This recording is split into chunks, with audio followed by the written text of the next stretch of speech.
ഇറാനിലുള്ള ഇന്ത്യക്കാർക്ക് അടിയന്തര മുന്നറിയിപ്പുമായി ടെഹ്റാനിലെ ഇന്ത്യൻ എംബസിയുടെ അറിവോ മുൻകൂർ അനുമതിയോ ഇല്ലാതെ ഇറാന്റെ അതിർത്തികൾ കരമാർഗം കടക്കാൻ ശ്രമിക്കരുത് എന്നാണ് കർശന നിർദ്ദേശം. എംബസിയുമായി ആശയവിനിമയം നടത്താതെ അതിർത്തി കടക്കാൻ ശ്രമിക്കുന്നത് ഗുരുതരമായ യാത്രാ കുടിയേറ്റ പ്രതിസന്ധികൾക്ക് കാരണമാകുമെന്ന് പുതിയ അറിയിപ്പിൽ വ്യക്തമാക്കുന്നു. മുൻകൂർ വിവരം അറിയിക്കാതെ ഇറാന്റെ അതിർത്തിക്ക് പുറത്തേക്ക് പോകുന്നവർക്ക് പിന്നീട് യാതൊരുവിധ സഹായവും നൽകാൻ എംബസിക്ക് സാധിക്കില്ല എന്നും അധികൃതർ മുന്നറിയിപ്പ് നൽകി. നിലവിൽ ഇന്ത്യൻ സമൂഹവുമായി എംബസി നിരന്തരം ബന്ധപ്പെടുന്നുണ്ട്.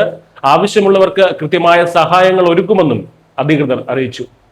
മേഖലയിൽ സംഘർഷാവസ്ഥ രൂക്ഷമാകുന്ന സാഹചര്യത്തിലാണ് ഈ പുതിയ നിർദ്ദേശം പുറത്തു വന്നിരിക്കുന്നത്. ഇതിനു മുൻപ് മാർച്ച് 9-നും സമാനമായിട്ടുള്ള സുരക്ഷാ മുന്നറിയിപ്പ് ഇന്ത്യൻ പൗരന്മാർക്കായി എംബസി പുറപ്പെടുവിച്ചിരുന്നു.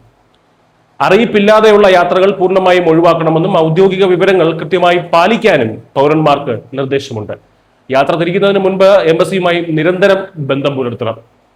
അടിയന്തര സാഹചര്യങ്ങൾക്കായി എംബസി പുതിയ ഹെൽപ്പ് ലൈൻ നമ്പറുകളും ഇമെയിൽ വിലാസവും പുറത്തുവിട്ടിട്ടുണ്ട്. യാത്രാ സംബന്ധമായിട്ടുള്ള വിവരങ്ങൾക്കും അടിയന്തര സഹായങ്ങൾക്കുമായി ഇന്ത്യൻ എംബസിയുമായി ബന്ധപ്പെടേണ്ട നമ്പറുകളും ഇമെയിൽ വിലാസവും ഇപ്പോൾ സ്ക്രീനിൽ കാണാവുന്നതാണ്. നിങ്ങളുടെ സുരക്ഷയാണ് പ്രധാനം. അതിനാൽ എംബസിയുടെ ഔദ്യോഗിക നിർദ്ദേശങ്ങൾ കർശനമായി പാലിക്കുക. News desk Kerala.